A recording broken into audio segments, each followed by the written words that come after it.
when we design for the human, then we assume the rest of the world is there for the human. Life-centered design is we are designing for the whole ecosystem, and the humans are a part of, but like you said, the humans can go away and the ecosystem continues. Yeah. The ecosystem goes away, the human does not continue.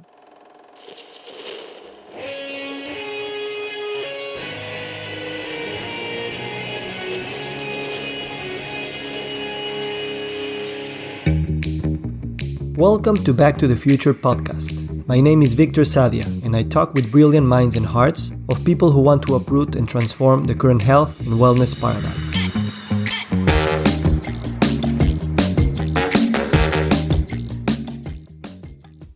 Dr. Amy Mechley has board certifications in lifestyle and family medicine.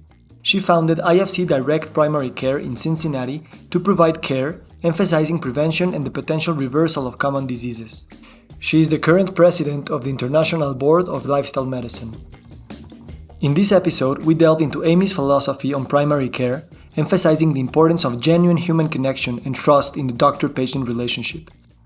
Dr. Mechley shares her insights on the often asked but rarely answered question, "How are you?" and its deeper significance in acknowledging and connecting with others. We discuss the power of a simple smile in bridging communication gaps across different cultures and the critical role of visual connection in telehealth. Dr. Mechley also reflects on the integration of intuition in her medical practice, advocating for a holistic approach that honors the interconnectedness of all aspects of patient care. Good morning, good afternoon, good evening. Today we have Dr. Amy Mechley. Amy, thank you so much for being here. Victor, as you know, it's a pleasure. I've been wanting to reconnect. So I feel we are connected in a sense, but once we're in the same space, it changes a bit, right? Yes. Yeah. So I asked you before we started recording, how are you? And then you asked me, how are you? What's behind that question? And that's one of the most frequent questions we ask, and probably the most frequent question we don't answer. What's behind that question? Again, I love your intuition, and more than your intuition, your innate ability to look beyond the obvious, because that statement is so correct. And I've thought about this, and I'll tell you a game that I play that I think is kind of fun. It's just for my own personal joy. But before I tell you that, I'll answer the question. So I believe it comes from an innate human-centered need to connect, because it acknowledges someone else. And I've looked at different cultures. I've watched different cultures of how they acknowledge each other. And there's some uniqueness to that. But I think with language, we say, how are you? Well, hello is a greeting, but then how are you? It's more of an acknowledgement, but you're right. It doesn't answer. We don't answer the question. That I don't have an answer to. I'm not sure why we don't answer the question, but I believe the reason we ask the question is because we want that connection. We want that a little bit deeper of an acknowledgement, because I believe we're intrinsically connected in multiple levels. I mean, we're connected with nature, and we feel that, and we know that from science. We know that just if you really allow yourself to sit and be still, you can feel those changes just by simply, I'm in my home office now. If I simply went out this window and sat outside and we talked outside, if you're paying attention, you feel that shift. So I think there's that connection. Why we don't answer it honestly, I think that's an evolutionary thing. And that's one of the issues, is that we pretend that we're not connected, or we pretend that we are not enough or not important enough to answer the question. Like somebody's not actually interested. And maybe we were shown that through life or through others, but again, very complex. We could spend the hour talking probably about that, but I'll tell you the game I like to play for that. And you know me, because we spent time together walking and talking, and we laughed because after a short period of time, we felt like we knew each other better than maybe people we spent years with. But if I'm in a crowded city, and I started this years and years ago, and I think it's from my stronger desire to be connected, or either an awareness, or it's just stronger in me. So I'll take New York City or Chicago, where people are walking by each other constantly. I would count the number of people, and I would make like a little yes, if I could get somebody to smile back at me. And so I would do eye to eye, and I'd go, hello, hi, how are you? Good morning, good afternoon. And of course, it's unusual because in that setting, people aren't speaking to each other. So I would just play a little game. And then when I got somebody to smile or laugh or say hi, I just took it as a win because I connected with somebody in that busy sense. Yeah. And most of the time when we smile, like the smile from the other is much more instinctual. It doesn't matter if you say many things, but if you smile, then the smile gets back to us. Sometimes people, are very afraid and will say, no, this person might be a psycho. Why is she smiling at me? Most of the time, the instinctual part, I think, kicks in and say, okay, I feel safe with a person smiling. In a safe environment. The other place that I've seen this recently, and I've had the great pleasure of being in places that I don't share the language. So that was very different for me. So that's it happened a few times. And a smile is the game changer. If you are trying to communicate, so I was in a small grocery store and I was trying to figure out how to get something, and I'd walk in, I'd say one or two of the words of the language, and you could tell we just weren't on the same page. And I'm like, do you speak English? And nothing. And there was like a very small staring, and then I smile, or he smiled, I can't remember. And then we both smiled, and then we both realized we're like, well, this is just going to be fun. We're just going to have fun with it. Or I remember another place where it was not as in a comfortable position. It was somewhere that I wasn't feeling very comfortable. And you just automatically feel like there's more of a threat. And then as soon as there's an acknowledgement of that smile and the other smile, the shift is so significant. So yeah, so I think that connection, even when you don't have the same language, is pretty profound when you watch it and you watch it happen. Yeah, and I do believe that there's some sort of fake smile and some sort of real smile that it gets also perceived by the other person when you're forcing a smile rather than with just really just as an expression of what you're feeling. Well, it's the science of those mirror neurons.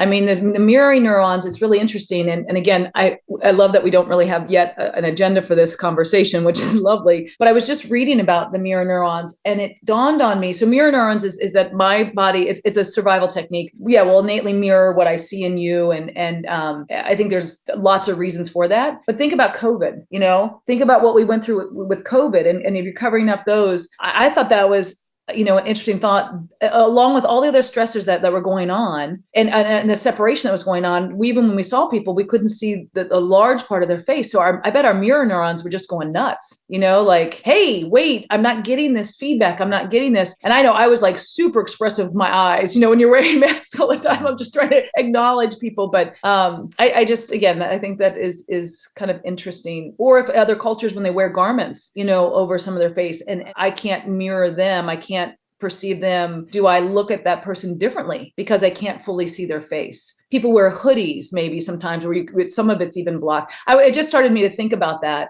as far as, connectedness and what we crave. And then, and thieves mask themselves, obviously, so that they don't get recognized. But also, it's very scary to see a person who is not a person, because you don't have any resonance. Can't read them. Yeah. You can't read them. Yeah. You can't get that assurance. So yeah. So again, and that, how are you? And that's why we love being in Zoom, because we could be talking on the phone. And I do this with all my patients. When I do telehealth with my patients, very rarely, and I'll have some people who are older who just are, it's not they're not comfortable. They haven't done it yet. And I've been doing telehealth for probably about 6 or 7 years. So we started it well before the pandemic because we had the technology and we didn't have to worry about billing and all the other stuff that was getting in the way in the US. So it was very, very important to me to teach everyone how to get on the camera. And they're like, oh, I'm sitting in my car. I'm like, as long as you're parked, I do a much better job as your doctor. And you know why. I mean, we all know why. So by seeing you, and so getting that connection is just, for what we do in lifestyle medicine, for what we do, what's the really essence of relationship-based care? It's not in some algorithm in some scientific book. It's good to know that up here, but what we do and the magic, and I say magic, the art, the beauty of caring for another person, that connection is important. So the visualization, that's one of the things that I wanted to talk to you about. What is primary care? What is family care? And what is so different to other perceptions of what a medical doctor can do for you? And I think, at least in Mexico, this word doesn't mean much. And once you explain it, we need more of those practitioners. Can you explain how do you perceive family care and family medicine? Absolutely. Yeah. I talk again, it's been part of my career. Well, the whole thing. So in general, primary care to me is primary. Everyone should have one. It's an advocate. It's your personal healthcare advocate. So they are interested holistically in you, period. And that is the first and foremost. So not only, if I am a primary care doctor, I need to know my patient, and that takes time. That takes a relationship, that takes trust. That just isn't, and I'll be a little negative here. What we're seeing is the shift to a streamlined, faster, let me just get an app and I'll connect with a healthcare provider. And it's someone I don't know. And provider means that can mean a lot. I mean, we talk about physicians, and I think, and I will defend the physician's position because I think it's critical to the health and well-being of the globe. We have lots of providers, and I think all providers, and I've worked with the gamut of team-based care in many different settings, and we can talk about that if you'd like to, but a great deal of settings. And so I've had the opportunity, the blessed opportunity to work in a lot of settings. So I see the advantage of a lot, and I see the absolute advantage of a team. Physicians are part of a team. But what I defend to be so critically important for the health of a human being is to have that advocate in an organized healthcare system that knows you and that they know me, so they trust me. I say that probably 2 to 3 times a week. If something's happening with a patient, I say, do you trust me? And I just want to put it out there. And they look at me and they're like, and it's so beautiful because we enculturate it in the practice. And they say, Dr. Mechley, I trust you. I trust you completely. I said, okay, because of that, here's why I want to talk to you about this. And so I just kind of recreate that foundation so that we can take away sometimes it's a lot of the junk that's coming in from the culture from the outside. Well, what about this? What about this? What about this? And I can tell them, here's my degrees. Here's why I spend all this extra time and nights and weekends looking at all this stuff. I'm a constant student, blah, blah, blah, blah, blah. I've got, but it's really, do you trust me? And that I hold sacred. And then I am your advocate. So I can help you not only for your own health and well-being, because my patients do know when I tell them something, it's because I know it's in their best interest. It's not because of another variable like, I don't know, this is all I know. Because I really try to get a very broad, constant education. But I mean, we're all limited. Trust me, we're all limited. Yeah. But I do. So I think primary care is that it's caring for that patient in a trusted relationship and then being their advocate, which is, I think in the United States, and I'll speak specifically for this, because this is one of the things I've really challenged the design, even the design, because it wasn't really designed. It just happened over time. If it was designed, it wouldn't be this way. And that I really believe primary care should be outside of the insurance industry for multiple reasons. One, primary care is a known cost. It's budgetable. It's not an expensive form of care whatsoever. And so that's why the form of primary care that I do, it's flat fee. Everybody knows exactly what it should be. So no surprises. You plan for it, and it's for everyday care. So you wouldn't be using your home insurance to go get light bulbs. You wouldn't be using your home insurance to replace the carpet or the air conditioner or a broken glass in the blah, blah, blah, simple things, but you'd use it in case there's a disaster. Same with car insurance. Insurance is a modality. Insurance is a tool used for unexpected catastrophic issues, and primary care is expected and it's not catastrophic. The reason then, so that's the financial part, that's the economics part. But the reason I think from a delivery system is that I'm not now tied to this other place that I have to answer to. My main goal is caring for you. So if I think you should see a cardiologist that happens to be in this system or in this town or what have you, there's the reason. If you need to go to get testing here and it's going to cost you 20% less, but it's the same quality of testing, that's what we're going to do. So I can advocate because I am working for you as opposed to working for all the other entities out there that, I don't think are extremely valuable in primary care. Now we need insurance. We need that extra. So anyway, that's kind of, I started to wrap that into the definition of that's why I think, everybody deserves a primary care doctor who knows them, who's accessible, and you can spend time with. And it right sizes the care to, I spend more time with my primary care doctor than I do in this catastrophic world, which I should only be touching occasionally. And one of the best approaches is that the primary care physician is not really focused on a particular organ or a particular disease. And that's also another paradigm approach that it's interesting in a sense that, or for example, let's talk about like functional medicine, because in a sense, I know that in your practice, you don't really do advanced testing, you don't do excessive supplements, you're really thinking about a lifestyle foundation, which doesn't need all these apparatuses of technology and things. And I do believe sometimes functional medicine, although it's it's much more holistic than allopathic medicine, it's still embedded in this insurance, very intricate tests, very specialized supplements. And in a sense, it's still, I wouldn't say sequestering, but really like putting the burden on the physician who's telling you what to do instead of the patient. And I'm being a bit extremist just to compare functional to lifestyle medicine, although they are in a sense very similar, and the basis of functional is lifestyle. But still, I think it's embedded in the more conventional paradigm. Do you share that view or nuance of that? I love how you said that, Victor. I share the view, and I'll expand upon it a little bit. So in my mind, the way that I have thought about this is integrative, functional, and lifestyle, in my perspective, share about 80%. So the majority of that whole person view, that let's get back to homeostasis, let's allow your body to heal, let's take out the things that are the barriers and allow good nutrition, good sleep, restorative sleep, movement,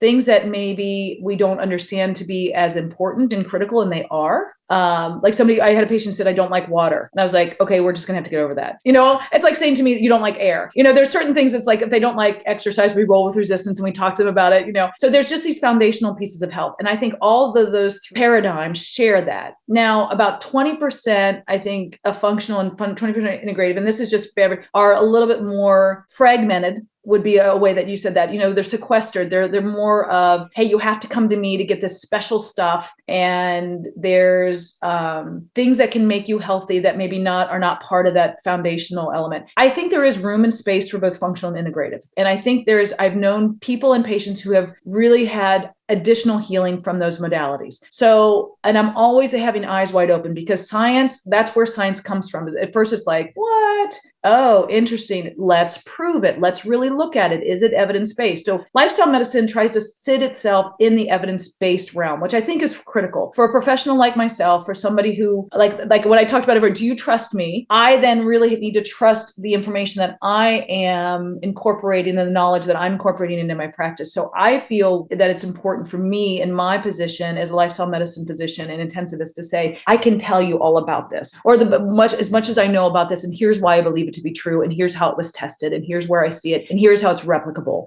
in a human being. And we all know every human being is unique, so there's variation, and we have to be really thoughtful of that. There's no one right answer. So I like, and honestly, what I feel in the movement is we're coming together, because I think we need to come together because the public has got so much confusion. This signal to noise ratio, there's so much noise out here, and here's the truth in here, or the truth that we can know when we believe it really helps people. And there's just all this other noise for lots of different reasons. People are making money off of silly things, and they make it sound fantastic. And so again, I think we need to pay attention, but we need to be thoughtful about, this is what we know and here's how we practice. So if integrative, functional, and lifestyle really, and I see them coming together, I see them from a academic perspective. We're talking more and more to especially the integrative world. And then the functional medicine books that I see are coming out are really focusing on a whole foods, plant, strong nutrition. They're really, so all the supplements and all the testing, I think that's still going to happen a little bit. And the way that I help myself stay in a kind of not a neutral position, but an open position, is I remember where it came from. So if you're in a position where Western medicine or allopathic medicine was very reductionistic, and it continued to get reduction. It was talking about, the huge influence of big companies, the huge influence of the pharmaceutical companies, the huge influence from the insurance companies. There's something about it that didn't feel right. So when you try to do something better or change, sometimes you really have to separate yourself to kind of put a stake in the ground and get a name for yourself. So I think in some ways, the early beginnings of functional, integrative, et cetera, they were trying, and I don't want to speak for them because, again, I want to be really thoughtful about that. But my reflection, they were trying to be the antithesis of. So they're like, Western medicine, allopathic medicine, they don't have an answer for this. They're giving you the runaround. We can make a difference here. And so I have an understanding of that. And now, like I talked about with lifestyle medicine, when lifestyle medicine was in infancy stage, toddler stage, and I think, we're well into our adolescence. And so we're shaping that and understanding. So now we know all this, and now we know this to be true. How can we take this and bring it to a clinically strong practice? And again, how can we bring functional, integrative, and lifestyle together so non-communicable disease is impacted so much together, as opposed to everyone just being confused and trying, am I this? Am I that? Am I going to follow this? Do I have to talk to this doctor? Do I have to talk to this practitioner? Do I have to talk to this? Not that we can be all of one, done, but I think we can do a better job, and we are doing a better job, I think, of helping all of us understand where the truth lies, and the foundation. And I'll have my patients, somebody could sometimes come in and they're asking me about, and we can talk about supplements and we can talk about extra testing, things like, but they're asking me about some supplement. And let's say it's a very unproven supplement, but it's gotten a lot of, it's trendy. It's just got a lot of attention in whatever platform you're looking at. And they're like, should I take this? And I know that maybe they're eating very poorly, or they are still using substances in their body that are harmful. They're still smoking, or they're using marijuana on a daily basis, or they're just eating a lot of ultra processed foods. They're living off of just a ton of ultra processed. And I'm like, and the way I describe it, if you can help me come up with a better one, because I love when I listen for when connections happen. And that's when I use it. And you'll see my website. I have like tons of stuff, but the stuff that I know that people have connected, I'm like, that's what I want to use. But I'm like, we're in a house and we're putting curtains on the windows and there's this huge crack in the foundation. I'm like, let's start with the crack in the foundation and get it really strong. And then we can come back and talk about this supplement. Because I think as human beings, we like to distract ourselves. It's a natural thing. And then we're like, well, if I take this blah, blah, blah supplement, I'm going to then feel better. Yeah. And it's like, we talk about the dose and things like that. So anyway, I think, again, we just have a responsibility to try to come together and really talk about these foundational pieces that's going to truly shift the health of people. Yeah, well, it's like the how are you question, we know that if we answer, we are going to show a crack, Mm-hmm. We're going to show that the foundation is a bit broken, and we don't want to go there. We just say, fine, and you get me the supplement. Let's get ahead with our day. And you know why people trust you? And I love that you ask the question continually. Do you trust me? It's such a beautiful question. But the reason they trust you, I think, or that you are trustworthy, is that you're not afraid of saying, I don't know. You're not afraid of saying, I have all the answers. You're not saying that primary care is the only way that we need to care. We need other things. And that's, the expectation of a health professional is to have all the answers, is to know the perfect path. And once you are comfortable that's saying, I don't know, that's, again, it's like a smile being perceived with no language. It's a human thing to say, that person doesn't know either, like myself. And that gives you the trust of smiling back, even before, even at the expense of that, of hearing the words, I don't know, will be uncomfortable because you do want the answer. But you resonate more with the people who say openly, I do not know. Absolutely. And when it's a question, like, why am I not blah, blah, blah, blah. I'm trying to think of a patient right now. She's horribly fatigued and in her early 40s. And we have a messaging, a HIPAA compliant messaging. And so she's messaging back and forth. And I like quick things, but then I'm like, no, you need to come in. We need to talk about this. You've got a big symptom. And she's asking me, what's going on? And, we went through some of the top things and she didn't have, those things. And I said, at this point, I don't know, but I will walk with you. And I think that second part is, and I love the way that we're reflecting back on that, because I think this relationship-based medicine is I'm vulnerable, I'm honest. So hopefully earning more trust. And hopefully I have a high quality background that helps with the trust, but also saying, but I'm not going to leave you. You got me. I'm not, and the specialists are important. The specialists are there, like you said, for a kidney, for an ear, for this primary care. You got me. I don't know, but I'll walk with you. And so like when a patient has a cancer diagnosis and I know they're seeing the oncologist and the radiation oncologist and I'll say, we're not going to schedule an appointment because you're going to be seeing lots of doctors, but my door is open.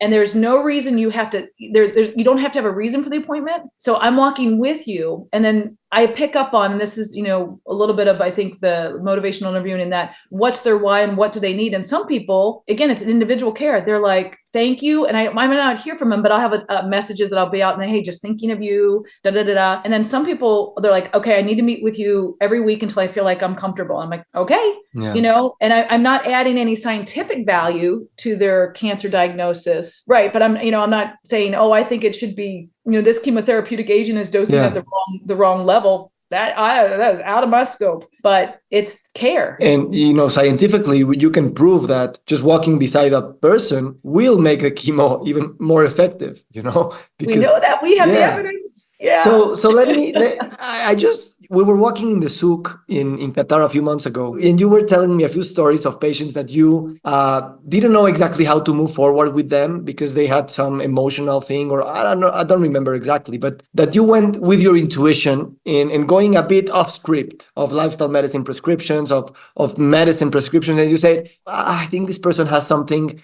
hidden in this respect, and I opened it for patients to tell me about those things. And you told me I'm a bit hesitant at times to say this out loud because I'm not trained in those things. But yet, when I follow that intuition as a person, not as a doctor, I see beautiful things happening. So how would you characterize this, in a sense, courage of, trusting that? When you started speaking, I was like, I don't remember the conversation. Then you went there. I'm like, oh, that was a big thing for me to admit to you. That was something you're getting me very vulnerable here, which is a good thing. But I could feel it's like, because when you're talking about them, I'm like, okay. So what we were talking about is something that I think I've learned to acknowledge in my own self when I'm with a patient, that I have an intuition, a sense. And being trained as a fully Western, I was a professor at a large academic facility. I was teaching other physicians for 13 years. So, we were my training was a little bit, very allopathic, very Western, very, I wouldn't say rigid. I was with lovely, lovely people. But again, that training, and, we use that word woo-woo, that people say, oh, it's a little woo-woo, and woo-woo is a little edgy, et cetera. And like we just had discussion about, we want to sit in evidence-based. It's so funny that you're bringing this up. So in my own mind, and this word healer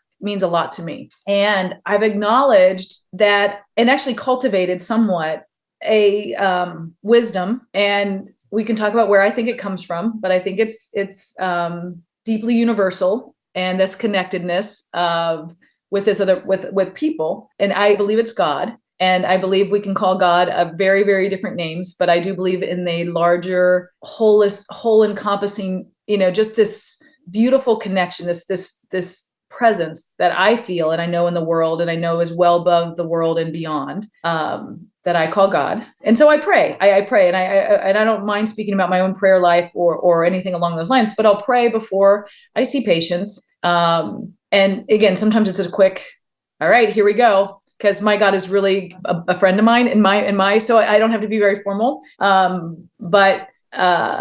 So I try to then tune in, and when I'm in tune and when I'm listening, and this doesn't happen all the time. And I was sharing with you, I'm just starting to get comfortable with this. I will feel a very specific answer, or I can't describe it. It's like a thought, and it'll be something somebody says, and it's a okay, we need to go there. We need to do that. And it's gotten, and again, I've only done this with a handful of my patients. And I asked them for permission. I said, I feel like there's something here. Can we take a moment? And then sometimes I feel like where it is in their body. And I'll say, I want you to put your hand here, your hand here, your hand here. And I said, I know this is going to sound different, but if it's okay with you, I want you to and it's kind of, it's different every time, but it's kind of like just a simple meditation. And I asked them to close their eyes if they're comfortable, and then just try to go in and get out. See, I think our heads are just in the way.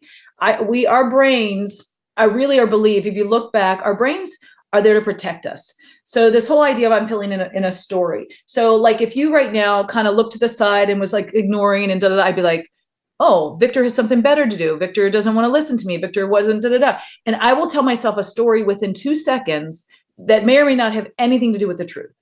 Our minds do that to fill in the gaps. And literally you could have just had, your daughter walk in and kind of laugh at you.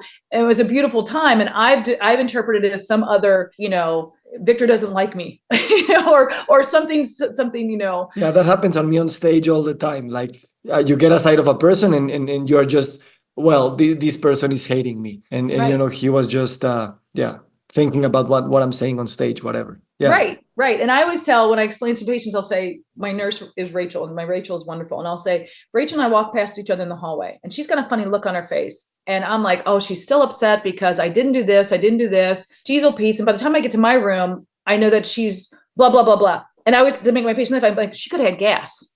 All she had was gas. And now I've got this whole story. So knowing that about our brains, it's funny because when we talk about mental health issues like depression, anxiety, in other forms, we use our brains to try to think through it. And I still think cognitive behavioral therapy and think therapy, I think it's still very, very important. And I'm a huge fan. But it's funny that we're trying to think about our thinking, and in many patients, I've started to get this acknowledgement that we're holding things more in our bodies. And that's where some of the dysfunction or the alarm, I call it an alarm. And this is, again, I've read a lot of things. This isn't my own work. I've learned a lot of things, and I've just tuned into myself. So this is not like any scientific breakthrough that Amy Mechley has. And how does it feel in your body that you're saying this out loud and we're recording it, we're going to publish it, that Amy Mechley is acknowledging that she's talking about these things? There's something more of an intuition. You can see my body language. I'm sitting forward. My hands are going like this. That's my husband says that's my tell. If I do this,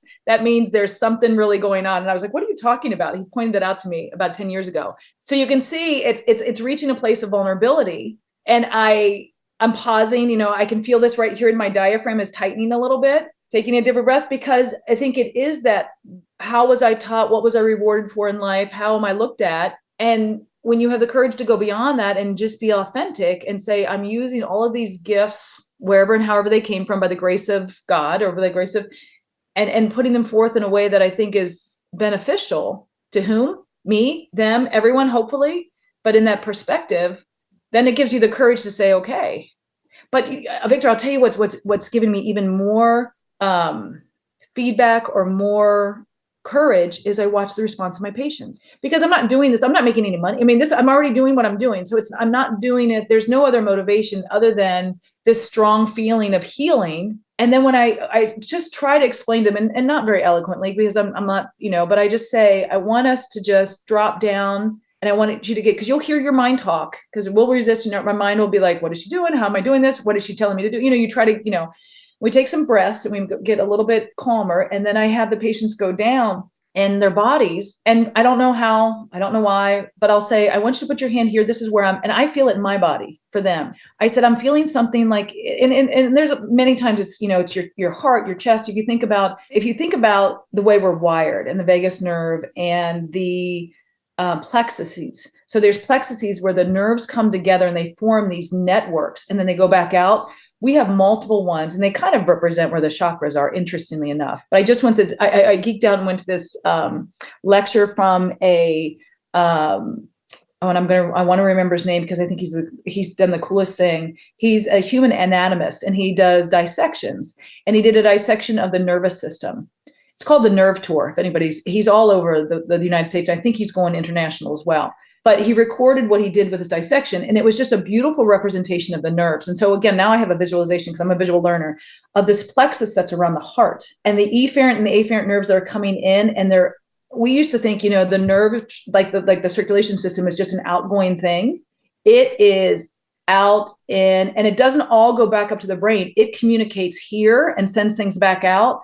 It's just, again, it was a beautiful representation. And again, going back to the story, I don't know where I feel it or how, but I just listen, and I try to really listen in, and and then I'm like, I want you to stay here. And then there's 2 questions I had them ask. And after they ask these questions, and I can tell if they're really asking it or if they pop back up into their head, and we just sit here, and maybe it's 5 to 7 minutes. And then after these 2 questions, most of the time, something shifts. And it's and the way that I've seen it and describe it, and I've gotten this language from reading multiple things about this, because when I was interested in it, there's like an alarm that we've held in our bodies, and it's a protective alarm, but we don't even acknowledge it. And that's where I think the roots of some of this anxiety or depression or these repetitive behaviors that are just sabotaging us. And I think it's from this. And again, this is getting, I'm being completely vulnerable. I think it's from this child. It's our child. And we have to nurture that child. And sometimes I ask them just to hold that child, which is them, but as a childlike form, because for some reason, we're trying to protect ourselves from something that maybe is no longer there. And when we let go of that, I just see this. And I'm getting a little teary-eyed right now. The beauty of that patient just feeling like they don't have to put all that energy into that anymore. And sometimes it's profound, sometimes it's very subtle, in no way. And then, afterwards they kind of smile at me, and every patient I've done it, they've said, thank you, where, I'm waiting for what the heck? I thought you were a regular doctor, and I do all the regular doctor stuff too. I mean, and it's always kind of there's a sharing of appreciation between us, because there's gratitude that they're giving me, and there's gratitude that I'm giving them for allowing me to kind of go to that space with them. Yeah, well, I'm feeling it right now. I'm grateful that you're sharing this. and once you see the person in front of you, again, back to the how are you question, releasing your defenses, your mechanisms of defense that are automatic in your identity, in your grown-up identity, then we are in a space where, yes, we're children again. And that's another way of defining health, in a sense. Tomorrow morning, I'll be leading a workshop, and just hearing you just allowed me to connect to this thing of you are not going to lead a workshop through your mind, but through with your whole self, with your body, with what you will perceive at that moment. And in that sense, it won't and it can't go wrong. So, start doubting yourself, stop preparing everything. You'll be ready because you'll be there, instead of planning and how to sustain the space for each person that I don't even know. I'll meet them tomorrow for the first time, And again, if I connect to that childlike ability of not knowing, of just asking the person in front of you, can you please hug me? Even if I am the leader workshop, that's the gift. That's the gift that we will give each other. That is absolutely. And again, you embody that so completely. And remember Wayne Dysinger, when we were at the conference, he talks about an open-hearted, and I think he's got a different term for it. But one of the things he does in his practice is he makes sure that he sits down, and the first thing he does, instead of opening his computer or opening his brain, he opens his heart. And I'm paraphrasing him. But absolutely. And that's what we need. When I do a lot of lecturing, and when I started about 15, 17 years ago, nervous as all get out, and, rehearsing, and this word has to come out right. This word has to come out right. I don't remember how long, maybe 5 years down the road, through prayer, I thought, okay, God, if I'm supposed to mess up, if I'm supposed to just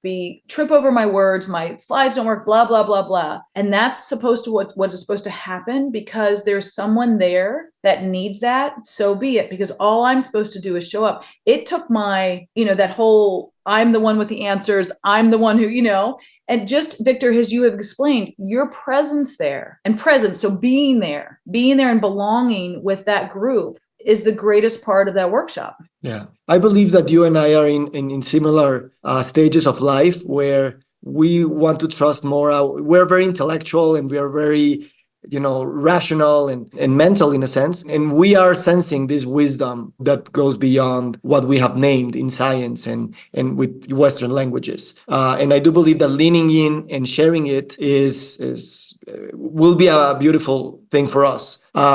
And this brings me back to a question that we've discussed a bit, which is about design, designing the designer's mindset. You are designing a global integration of leaders and movements of lifestyle medicine. At the same time, you are running a practice. You shared with me before we started recording that you don't know exactly which things to let go of, and you want to be more of a bridge than a doer, in a sense. So let's try to bring these two realms, the big realm of designing things for institutions and for movements of people, and at the same time as your personal routine, your personal life, your personal decisions, and how to, taking a designer's mindset of projecting into the future, how would you integrate these goals of yours to create these communities and to also be free enough in your energy so that you're not just doing and just sucking all the energy and your vitality? Yeah, let me know.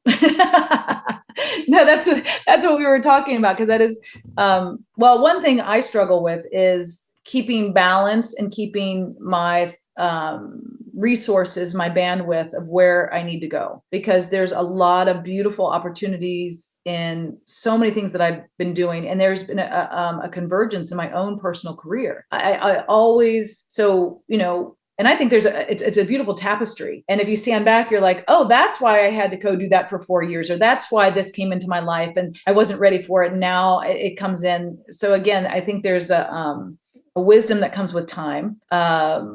But it is looking at where I put those energies. And in many days, I feel like, you can ask my husband, that I'm doing too much. And we're trying to kind of figure out where the focus is going to be, because the field of lifestyle medicine has grown exponentially crazy because it's so needed. It's so obvious. And it's not being done. I mean, it's a beautiful, talk about design. And we did talk about this because one of the things that I did in my medical career is I went and got a certificate in design thinking, which is more of a human-centered design. And it blew my mind because I had to actually stop all my assumptions, which as a physician, as a diagnostician, I am trained deeply to assimilate, to look at information, assimilate information, look for patterns, look for things, come up with a diagnosis, come up with a plan, and then help execute that plan. I mean, there's a very specific and well rewarded and actually good. So it's not, we need to be good diagnosticians. But when you're ingrained and trained like that, and then you come up with a problem that you're trying to solve. So I'm like, okay, I go into this design thinking and I'm like, okay, well, I know what diabetics are. I know how they act. I know that, no, wrong.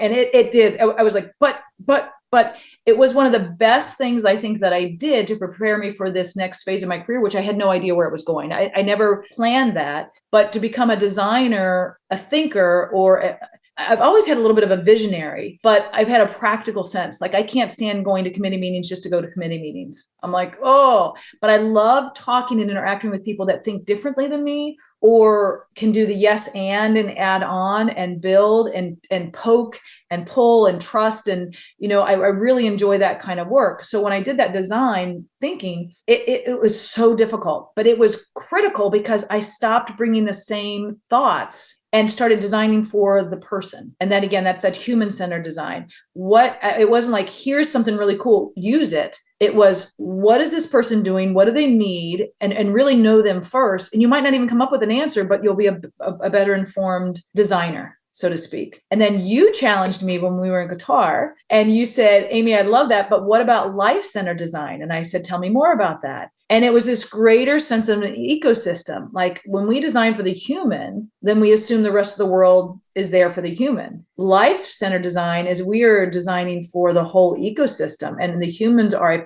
part of, but like you said, the humans can go away and the ecosystem continues. Yeah. The ecosystem goes away, the human does not continue. So that has been another phase and stage of assimilation of a greater awareness of where we are to get to a better place. Again, in speaking of human health. And when we speak of human health in the context that we talked about, we have to speak of global health. We have to speak of, again, the holistic health, similar to primary care, my eyeball health versus my whole body health. So again, that was that wonderful discussion that I've kept contemplating on and looking at. Yeah. From that design. Thank you for remembering it. And yeah, I love that. Just life-centered design, it feels lighter in the body, that human-centered design.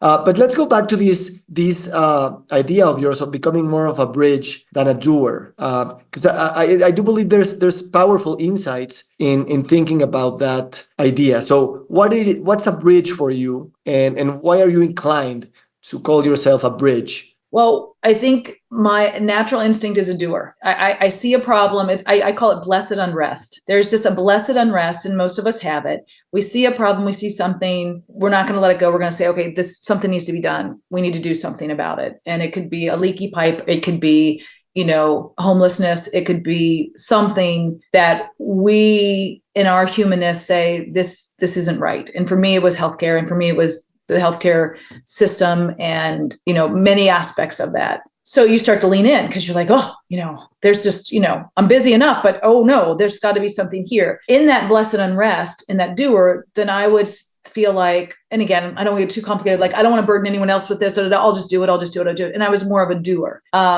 And I got satisfaction in doing, and that unbeknownst to me, I would get on another committee. Then you get another title, then you get another. I wasn't going for the titles in the committees, but all of a sudden you're in a place of leadership, and you're like, okay, maybe I can do something more from this place of leadership. And I've watched my career and my life go through these cycles, and I do get in places of leadership in different facilities, and then sometimes I know that I'm doing the right thing, and then all of a sudden sometimes I realize, like I was in a high place of leadership in a large healthcare system, and after a few years, I'm like, this isn't where it's going to happen. And for me and for primary care, and again, I don't want to talk too disparagingly, but we were a commodity. Primary care was a commodity. We easily exchanged, traded, replaced. The essence of what we just talked about was not acknowledged, honored, or valued, whether monetarily or just even from a perspective. We were truly commodity. And I thought, I can't be the leader of the commodity group. I'm like, and I would speak up as such. And so I was not, it wasn't the right place for me. We'll just put it that way. So I find myself in these cycles, and now where I'm at, and again, because leaning in, et cetera, and I feel like I can't continue to be the doer, because if I fill my days with doing, well, I can't do it all. And right now, like I said, I've got my own practice. I've got a network of other doctors that I'm supporting in the type of practice that we do, which I love. It holds a really important place because we're able to get vaccines, which is something we couldn't do. I mean, so the really practical, good reasons, always good stuff. And then all the things that are happening with the board of, lifestyle medicine, the International Board of Lifestyle Medicine. I mean, Victor, that's how I met you. We're in 32 countries now. Just saying that makes my heart soar, because we've seen the benefits of what lifestyle medicine does. And now to have 32 other countries having their own societies, teaching their own physicians, dietitians, pharmacists, healthcare workers, community workers in the science and the clinical application of lifestyle medicine, and in ways that the U.S. has never been able to do, even, again, and we know everything started here, but now it's out there and it's just growing, and this is what it's so cool. We're all supporting each other. We're all in this together, completely stronger together than ever. And you see these ideas are coming up and so that just, all of the opportunities there. So personally, then I have to think about, okay, how might I be best used in the best sense of the word in this realm, in this time, in this place. And that's where the idea of the bridge comes up. And I've been doing that for a long time. And I find myself, even in my own practice, I'm a bridge for people. Like there's a hiking group, and I was like, oh, but with patient confidentiality, I'm like, da-da-da-da. And I've told one patient, can I talk about you? And she's like, absolutely. So again, I can't talk about the other patient, but I can talk about her. And so I say, she's given me, here's a name. And then they have the hiking group, so because you just hear and you listen, you're like, you would really benefit from being in touch with this person. You would benefit. So I've done that for a while in my community, and then applying it to this larger and greater. So I get a lot of requests for doing talks, webinars, for the betterment of spreading lifestyle medicine. And it's exciting and it's great. But now I'm like, I have colleagues that are fantastic. I've been able to get to know so many people who have so many gifts. So now I say, this is such an important thing. How about if I recommend a few people? Or as you remember, what we did when we were together in Qatar is I got to listen we got to talk to the way that Stefan, the executive director, Stefan Herzog, set it up. We were in different places with different people. So we were in probably, very small conversations with all those people at different times. So I would hear something and I would say, oh my gosh, this person needs to speak to the president of the Society of Sri Lanka because they're having similar issues. Or what's happening in the Philippines has a profound effect on what might be happening in, Portugal or blah, blah, blah, blah. And so I'm starting to understand the wisdom of maybe putting more effort into being the bridge than the doer. And I don't know if we were talking a little bit differently before, but I think there's just a lot of joy when you see the growth that can happen. Because we were one entity. We're just one entity, and to be the support or the facilitator or the fertilizer. Yeah. Well, it's the same as thinking about human-centeredness and life-centeredness, where even you in your role is much more put at the service of the ecosystem. And you're not thinking yourself as a leader. You're not thinking yourself as the head. And that's difficult. That's difficult in the Western society because we are so inclined to trying to be the controller, the vertical, in a vertical hierarchy, not because we want power that we do, that we need to embellish our ego, which we do too. But still, and I think that's a key thing with physicians, like the training is as doers on the one side and as leaders on the other side. And that's why I do, and this is a separate opinion, which I will just throw in now. And I've spoken about this several times, which is even lifestyle medicine shouldn't be just focused on the medicine, on the medical part, on the physician part, on the health practitioner part. Lifestyle medicine is the ecosystem, is the environment, is the society, is the narrative, is the culture. And so, although I do believe that it's the best foundation for the medical sciences, lifestyle medicine, it is also the foundation for science, social sciences, environmental sciences, and other things. And as such, being a bridge, not only through practitioners or through leaders between societies all over the world, but interdisciplinary bridge, it's so powerful because you have that power to connect and power to smile, really with the real smile, is that I think, and you're fairly intelligent, because you are trustworthy, and because you are a seeker of wisdom, not wise, then people like you can really be the bridge of bringing people together. And you don't have to talk the same languages and you don't have to speak Spanish and Portuguese to bring these people together. You don't have to speak business and data science to bring these people together. You get these energies that bring people together. And I think in that sense, also the not doing is a way of bridging, of doing those connections. And just we need to feel more comfortable, because I'm reflecting, the mirror neurons with you, of feeling that not doing is also doing, and just watching the world develop without us trying to be the ones who are sustaining everything. Oh, I could not agree with you more. And the wisdom of listening, I think that is something I'm cultivating and learning, because that's where the beauty comes in. Because I mean, what you touched on is, being the traditional leader, or the one in control, and the one who, points to everything and where they need to go. There's a time and a place for that, maybe, in certain things. But I find the best servant leaders, and I've experienced many. I've experienced the opposite as well, but I've experienced many. It's the person who is really a good listener, and they know they don't have the answers, and they know they lean in on their teams, and they lean in on all of us, whoever they're listening to. And that's what makes them that good leader. And I didn't think about it this way, but I love how you said that, because it's this, my son calls it productivity guilt. And he's like, if I'm not being productive, and I'm thinking, did we instill that in you? Maybe because both my husband and I are, big workers and And I'm like, you're right. There is value, especially when we're talking about the things that we're doing. There's absolute value in contemplating and being still and being quiet and allowing others to have the space. And I think a good leader gets it. You're not losing credibility. You're not losing you're creating this team. You're creating this space for people to, think about it. How what an idiot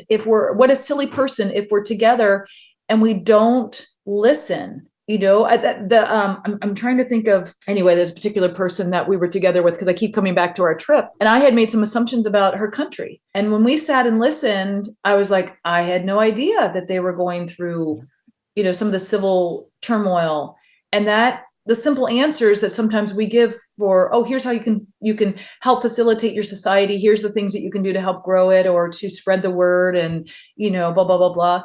I'm like, please keep talking. Yeah. I was like, I can't.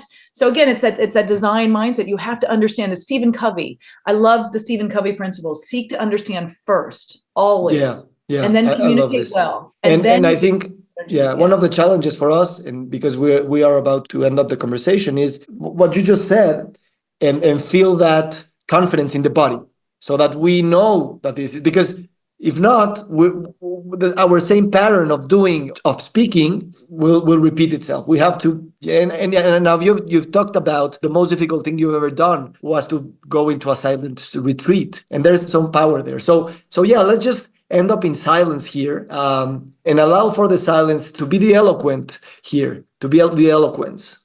I can't help it. You are asking me to do one of the hardest things that I will do, and for you, I will. Okay, and I will too. I will too. Yes. So thank you for your words, and thank you even more for your silence. You have a great day, Amy.